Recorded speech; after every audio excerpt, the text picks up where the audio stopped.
Ito mo yan, tutulga tayo.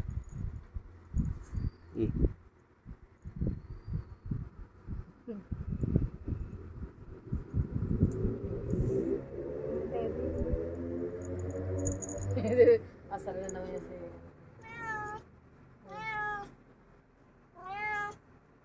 Sino yung nanap mo?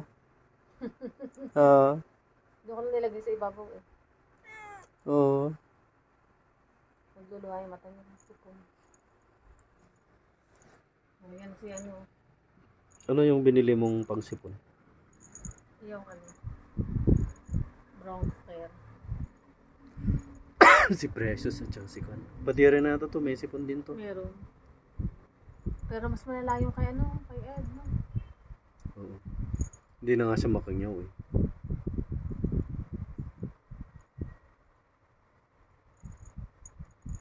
Kitang-kita yung arinola. Hindi naman